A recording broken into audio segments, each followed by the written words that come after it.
Hello and welcome to Today in the News on Vanguard Life. My name is Precious Chukudi and I have with me my co-host Damla Bushaki. I would have wanted to talk more about the traffic, but let's leave that one aside. There's something that just struck in my heart, and that's the fact that the Minister of Information yesterday, Lai Mohammed, was saying he wants to regulate the social media, and this has been going like back and forth for a long time coming, and then with Nigerians that have been basically arguing about it, saying that you can't regulate the social media. This is where we air our grievances of what the government is doing. This is where we talk about things that we do not like that the government is doing, and you want to regulate us, you want to stifle us from speaking. And what do you think about that situation? Well, it's just like the way people have been saying, Nigerians have been saying that this is just a way, just shutting them up, telling them that your opinion does not matter. There was a time we had a guest on this show where the person was like, this is a platform where they're supposed to get information, where they're supposed to know what the people are thinking. But now, if you just try to regulate it, you won't know what is going on. You won't even know what you're doing wrong. Yeah, all you just believe is, I'm always right. And so I think this is just a platform. This is just a way to, for them to just, okay, whatever we do, whatever we're doing, we don't care about the people. That is what Nigerians are saying. Even in the times of citizen journalism, where anywhere anybody is, they can take up their phones and record events that are happening around them. And even these days, even the media have been partnered with most of these people and say, okay, give us live reports of wherever you are, and let's see how we can put it, because really there's so much that the media can really do, and there's so little they can do. You can't be everywhere at the same time. So then to an extent you have to even rely on the people at the grassroots level to give you information of what's going on around them. That way things like this can be tackled. But let's just start off with the front pages of the papers this morning, and we're starting off with Vanguard, and the main headline says LEKKI shootings, outrage as federal government threatens to sanction CNN. The writer says NBA, SANs, CSOs flays government. We stand by a report, says CNN. Says DJ Switch, not wanted, but no law stops federal government from probing anyone in Nigeria. Ads will regulate, not shut down social media. And on page 39, Reps exonerate SDG boss over alleged 26.9 billion naira COVID-19 spending. We have a photo story of Umahi defects to APC, that's Governor David Umahi of Ebonyi State, during his defection from the People's Democratic Party (PDP) to the All Progressive Congress in Abakaliki yesterday. And stories above, we have hashtag EndSARS, how my son died in police custody. 70-year-old woman tells Abia panel. SARS officers tortured me with hot iron for not offering them 500,000 naira. Witness tells Ekiti panel. You can see that on page 6. And still on page 6, we have bandits kidnap 13, kill one mobile policeman in Niger. We are coming up with plans to checkmate kidnapping, banditry, says Defense Headquarters. On page 12, Niger Delta leaders give condition for PAP termination. And on page 7, federal government grants tax relief to companies that donated to COVID-19 relief fund. On page 12, Access Bank records 15.7% profit growth as the GT Bank earnings rise to 328 billion naira. And that's all we can take on the front page of Vanguard. We move straight to the Punch newspaper. And on the front page of the Punch newspaper, we have a PDP APC fight over 6 kidnapped policemen, insecurity and defections. And the writer says Buhari abandons official duties for pensioner political adventure. That's coming from PDP. Also, PDP lists a qualified party to talk about insecurity, says ruling party. You can see that story on page 2. Now, the story below, on page 7, we have federal government budget 250 million naira for foreign media influencers and others. Ondo workers issues an 8-day ultimatum over unpaid allowances. Bajabiamila doles out cash. Security aid kills beneficiary. That's a sad one, but you can see that on pages 4 and 5. Also, Niger Delta leaders list conditions to terminate amnesty program. You can see that on page 8. On page 11, we have children custody. That's a court orders Article son arrest for disobeying ruling. Also, police vow clamp down on registered tinted vehicles and errant drivers. And the stories above, on page 2, we have Salami submits a Magu probe report summary to presidents. Again, Wike attacks Umahi as APC welcomes governors, expect wonders. Also, some banks, MDAs colliding to divert funds, alleges Lawan. You can see that on page 20. On page 8, ex-NBA president Ozakume clash with Shetu over Magu. Lastly, on the front page of the Punch, on page 21, NNPC saying crude in commercial quantity discovered in Benotro. And that's all on the Punch. And from there, we'll move straight to the Guardian. And on the Guardian, we have main headlines: Nigeria loses 2 trillion naira yearly to foreign shipping lines. The writer says local ship owners debunk allegations they lack capacity. 6th change of trade terms.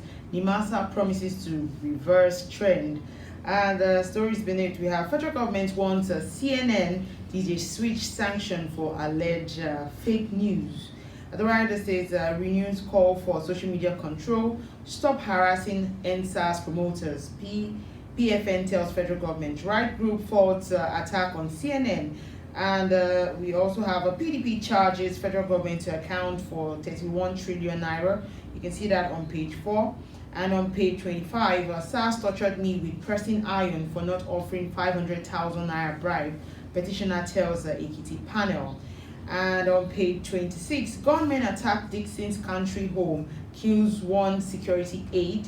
And lastly, on the front page of The Guardian, government moves to break ASU's ranks, may ratify new union in 4 weeks. And that's all we can take on the front pages of the papers this morning. We're going into the newspaper analysis segment, where I'm going to be joining by a guest in the studio. But before then, let's go on a short break. We'll be right back.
Hello there, my name is Victor Obinka, and you're welcome to the midweek edition of Today in the News, and of course all of those newspapers across the Federation, and looking at the major headlines everywhere.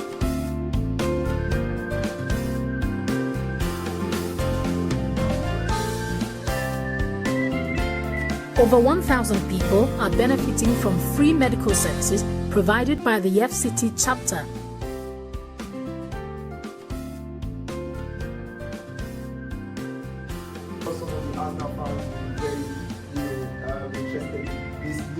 Arsenal Smash Club transfer record signed Pep.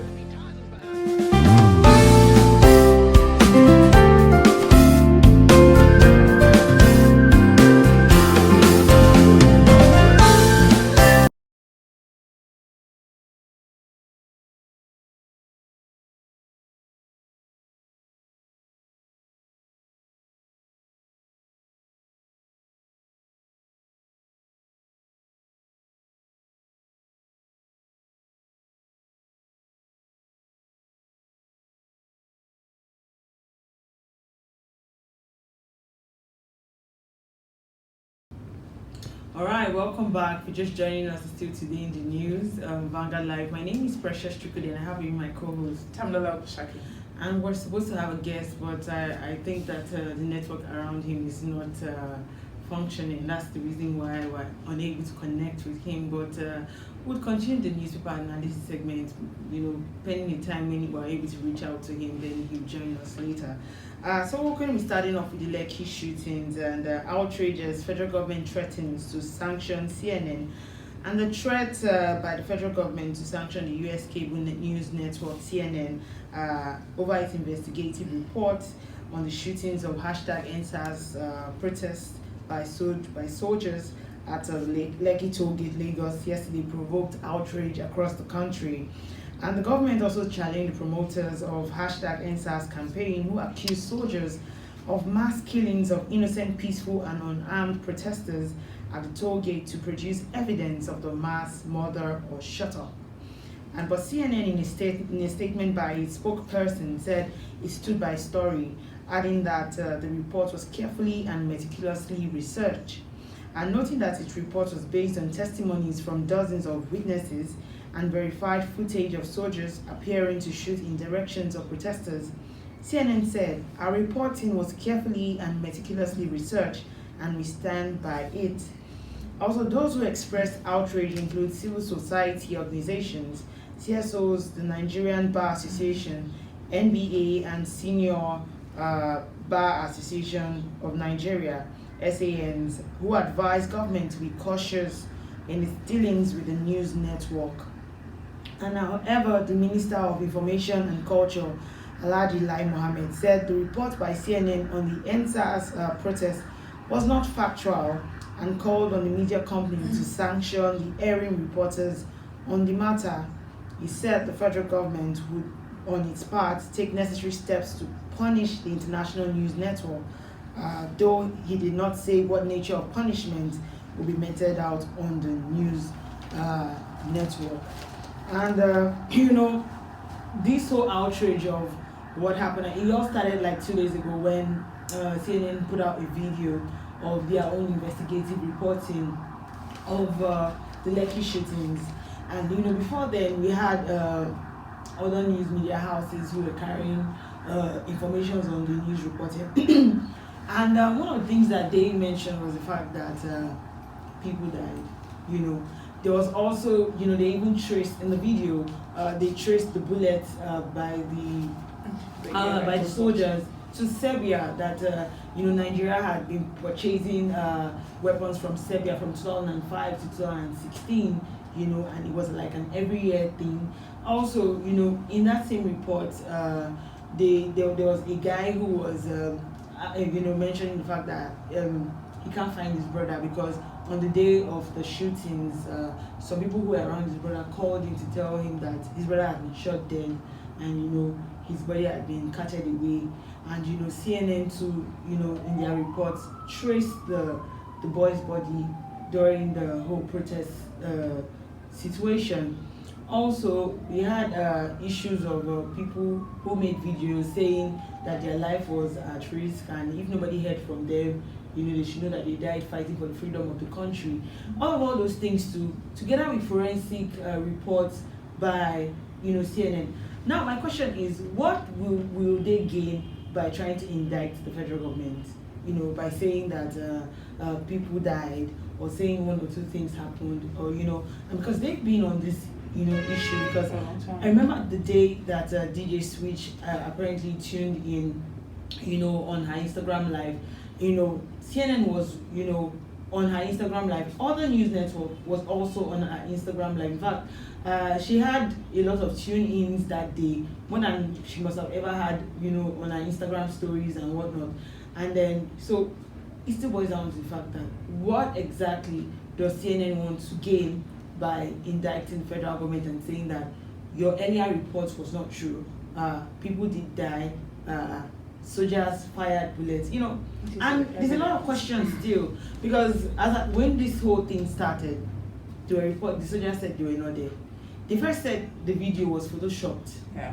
And till now I'm still wondering. I don't know anybody who can, edit Instagram live. No, Photoshop Instagram live. Like Photoshop is actually picture, not even video. So that is we just have to watch who can Photoshop Instagram live video shot really. So we're still looking for the person to come forward actually. So and then the Lagos State government said there was no casualties. Then they came back to say, oh, we had somebody who died. We had, and then we were wondering, what exactly is going on? The army comes out again in the judicial panel to say, oh, they did not fire, they were using blank bullets, there was not a fire in the air, But on the reports that CNN showed, what we saw was, forensic actually marking where this gun was facing the protesters. There's a lot of questions that, has been left unanswered. And, it still boils down to the fact that, are we really ready to hear the truth as a country? That is another thing. But Nigerians want to hear the truth. That is the main thing. But the main thing is that they're not giving. When you say Nigerians, I'm going to say this because there were a lot of people who were still making claims. I mean, on the streets of social media, I saw people who basically came out to say that if there's anybody that said their family died, they should come out. Bearing in mind that there were some people who also came out during this protest and were, leading the protest. But that is and they were arrested. Look at the case of Moseli. He paid 1 million to bail himself. Yeah. And then you are asking people who are saying that they have families or people who died to come out. How will they come out? What's the guarantee for them? How do they feel like, okay, if I come out and say I lost my family member, I will not be arrested or I won't be, gagged? These are the questions. That's what I'm telling you, that Nigerians want to hear the truth. But the main thing is that there are so many circumstances following it, and there are so many things that many repercussions. That is it. Like when you come out, when you hear the truth now, and it depends on how you respond. Now, look at social media; it's going to be restricted, and this is where people would have reacted to this. Now, many things are actually surrounding these Lekki shootings. Also, that day many Nigerians are actually deeming it as Lekki massacre, or Lekki killings, or many things around that now. Now talk about this. Many people have come out to talk, and we've seen many of the activists that are look at the musicians, many artists that were put on the front page of the newspaper the other day that we all thought that they were going for a concert, or because they wanted to sue them for leading the protest or for encouraging the people to protest for their rights. So many things are connected to this. Now look at, the coalition that they want to actually, they're also telling them that their money that came in and all that. And many people are wondering that if you're able to freeze these accounts that they said they've frozen, also, why have you not been able to freeze that of Boko Haram, people sponsoring Boko Haram? It took UAE, to come in, to release the names of those sponsoring Boko Haram some time ago. And now the financier of this people, we've not been able to freeze their accounts, and they've frozen the accounts of some of the people that also, protested for these Lekki shootings. And you're saying that you want people to come out and say that, okay, so person died in my family, and this one. Yesterday I was watching the interview of, I've forgotten the name of the Aisha Yusufu, and she was saying something like her life is actually currently being threatened right now, but she's 46 going to 47, and she's not scared because she's standing for her rights and that. But what I just kept onto that in that word is her life is being threatened. Many people are complaining about these Lekki shooters. Look at the same thing with CNN. We can continue. We can still talk about Amnesty International. When it came out, okay, the reports were denied. Let's say it's okay, there are Nigerians, many Nigerians are there, but let's talk about CNN. What did they want to gain? Just like you said, what are they going to gain by bringing out the false reports about what happened in Nigeria? It's not like they're going to give them money. It's not like they're going to gain any other thing. Bearing in mind that CNN were on, President Trump's case for 4 years. They kept, reporting everything that was related to President Trump, and they would keep saying it every time, President Trump did this, he did that. So, it still comes to my mind and say, okay, do these people think that CNN is like Nigerian media? No, of course. Where, yesterday when I was taking trending issues, I saw a particular tweet that, struck a chord, and that was when someone was basically saying that, okay, you want to ask that why do they not report more stories? It's because of all these things. You come out and you speak, and the next thing somebody's telling you can't say this, you can't say that because of people with evidence. So it's a lot of it's a lot of responsibility. And now the government is not looking like they want to take charge of whatever is going on. At all. The only thing that can set us free is the truth. That is the truth. That is the only thing that can set us free. Right now, that's just like that. Are we ready to hear the truth? Now look at the case of the things that Ami have said, and also Governor of Lagos State and all that. evidence is on social media. We all watched it on live TV when he said, okay, the army, okay, these forces beyond me actually ordered, the shootings. Came out the next day and also said you didn't call any army, they were not there, or something happened. You didn't say this, and of course the videos were there. Many things were also there for you to prove that you actually said this. Now, so with evidence, there's definitely, you still saying the truth is still going to be denied. So right now, we don't even know the means to get the truth, to the people. Now, people don't know what to believe. That is the main thing. Of course, you see many memes on social media where people are just complaining, just having their own fun. But they're also expressing what is on their mind. And now we're still talking about social media regulation also. Now, the issue with social media regulation is another thing entirely that we need to even talk about. Because we started talking about it before we took the papers. Now, this is like the new media in itself. Of where people can basically, speak about what is going on around them. Before you even get, before the actual news gets to hear this information, it's already on the streets of social media. Oh, they are attacking us in this place. They are doing that. Of which sometimes there've been some reports that we know that some people are just trying to seek attention. Yeah, but then we cannot also close our eyes to the fact that social media has, in a way, helped us to getting news at our fingertips, at very snap of our fingers. We cannot say that social media has not helped in a way, but saying you want to regulate the social media, in a way, it looks like you're trying to make us not speak. Yeah. You're trying to make the people on social media not talk about, for example, we see on the papers that, okay, the federal government has said they want to increase fuel to 170 naira per litre. Do you understand? How do people air their grievances? They see this immediately. They start speaking about it on social media. It's just like hashtag no 170, hashtag no. These are ways that they can tell you, okay, you want to do this. We're not cool with it. We don't feel like you're putting our interest at heart.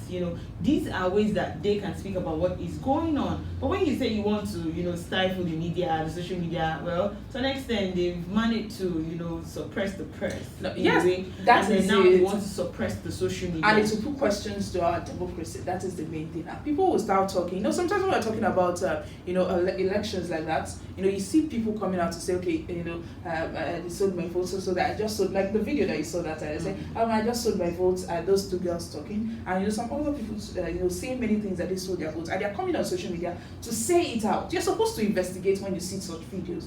Take for example now, there was an article I read one time about someone just posted then I think I'm in the mood to kill or something, and they traced, by the time they will look at find out solution just because of that statement. Mm-hmm. They had to just investigate, follow up the person, and the person was really ready to commit murder, and they caught the person in the act. You understand what I'm telling you? Just because they investigated. But so many things that we put on social media here, we don't bother, we just ignore them. People ignore them because they think that it says nothing. Now, if this is also being regulated now, even the things that you put on social media that just ordinary citizens are investigating without, of course, security officials, or many other people investigating, and you see them coming out with results. Now, if they can't express anything on social media, it means that many things will actually go wrong in this country as it is going. Many people will just be quiet in their house, and you see people falling into depression more and more. Okay. We say social media actually makes people happy. Mm-hmm. Sometimes you go on social media and you just see them making jest of so person. I remember then when Lasisi actually did one skit about based on this everything going on in court and all that, and they threatened to sue him then. Can you remember that? So imagine it's happening again, and of course, when you try to link it to it, you're not supposed to say this. There's a social media regulation against this and all that. So many things will actually go wrong, starting with youth mental health, Nigerians' mental health. Of course, these are the things that makes us laugh in this country,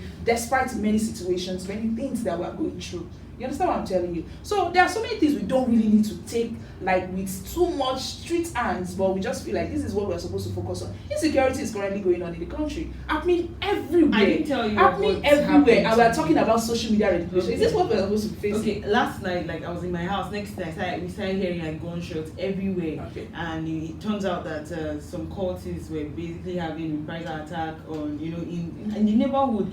And so at that point, you have to see how I was already panicking. I'm like, you're even in your house, you can't even sleep because you're afraid of what's going on around you. So it's a lot of issues, and it looks like the government is not basically focusing on the current problems that we're having. I think it's happened. I told you yesterday that when I got to work, I told you then as passing through Oshodi, I think they threw tear gas on the road, and people running. At the time I started running, but later I stopped. Like, why am I even running? Safe?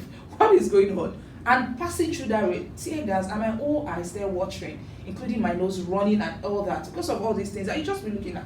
Now I'm even scared to go through that way again because I don't know what will happen. I don't know why they threw tear gas there. I don't know what is currently going on. Passing through Oshodi, every minute of the day you're scared of your phone being snatched, your bag being snatched. Many things are going wrong right now. And according to the Northern Elders, when they linked it, they were saying that it's due to poverty in their own region. We're not talking of other regions also, because food is actually scarce everywhere. Talk about tomatoes. Okay, I think there's also this meme about onion and all that, going on, how expensive onion is. Onion, if onion can gain popularity, many other things can also become expensive. You understand what I'm saying? So many things are actually going on now. Talking about social media regulations. Are we supposed to be focusing on that? I mean, reading many things going on social, many people's comments, you will feel the people's reaction. People just expressing their sadness. So it's really too much.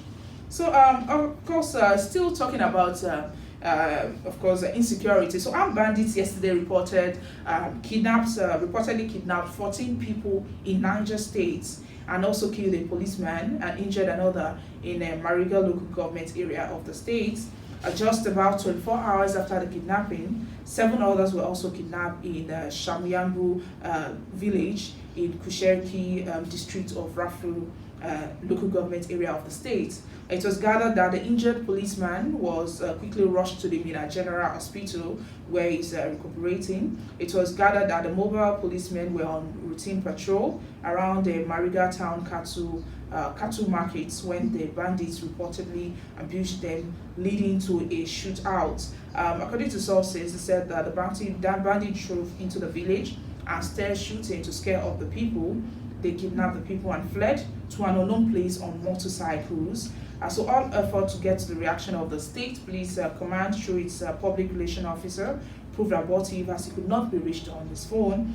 And of course, as at the time of it going to the press, the bandits are yet to be traced, while the families of those kidnapped also have not been contacted. And of course, this also added to the killing, the banditry that is currently going on, kidnappings currently going on in the north. So there's actually a lot of cases on social, coming out now. And the funny thing is how the army is telling us there's no cause for alarm. These things are being taken care of. You're not showing us that these things are already being taken care of, because like every day, because look at the other time, I think I saw it in the papers where some ASPs were kidnapped.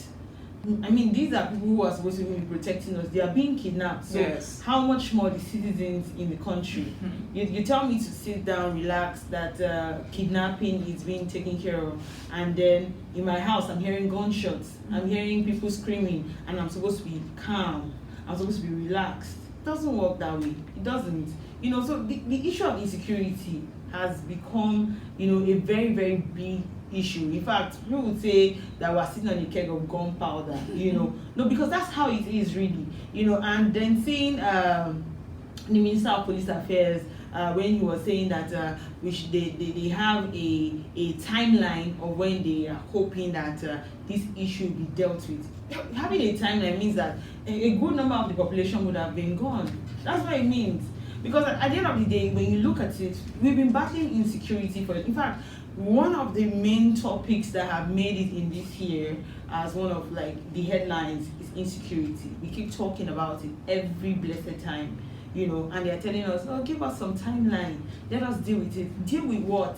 People are screaming that their lives are at stake. The timeline we Boko Haram. Kidnapping is, you hear these kidnappers ask for huge ransom, 500 million, 100.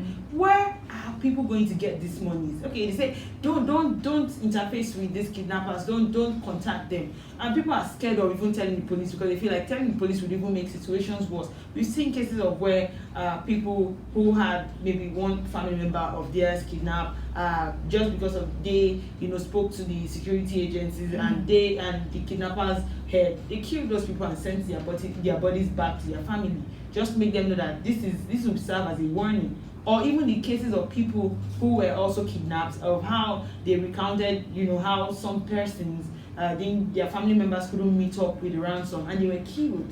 these are things that, people are bothered about, and they're telling us to be calm, be calming down. Nigerians, be calming down. In your houses, be calming down. Really. Of course. But then let's talk about David Umahi. He seems to be the one in the news again this time around, and all his threats of moving away from the PDP party has finally come through. I mean, he's been saying this for a long time coming, and now he's done it. And the Ebonyi State Governor, that's David Umahi, on Thursday finally defected to the All Progressive Congress, putting an end to the weeks of speculation. However, the decision did not sit well with the Rivers State Governor, that's Nyesom Wike, who warned Umahi to allow his alleged quest to become Nigeria's president to destroy the Southeast zone politically. This was just as indication emerged that about 10 members of the National Assembly from the Southeast Zone, elected on the platform of the People's Democratic Party, might dump the party for the APC. And now, speaking during his formal defection to the APC at the Ecumenia Center, Abakaliki, the Ebonyi State capital, Umahi, who thanked the President Buhari for playing a vital role in the development of the state, stated it was time for the state to fully get involved in the politics of the center so as to benefit from the dividend of democracy. He said he was moving to the APC with all the state executive council members, chairmen of the 13 local government areas, liaison officers, board members, political appointees, and coordinators, among others. The governor had, during an interaction with journalists, said he was leaving the PDP because of injustice, noting that he could not be part of a system where fairness, justice, and equity were not taken seriously. Imagine him saying all this, And then it just boils down to the fact that, the Ebonyi State governor, I mean, you come out and then say that you want 2023 presidential election to be zoned to the Southeast. Okay, we've heard you. But going as far as now saying that you're giving them an ultimatum to meet with your request, I find it quite shady. Yeah. I find it like maybe he had the motives before now that he was going to leave his party.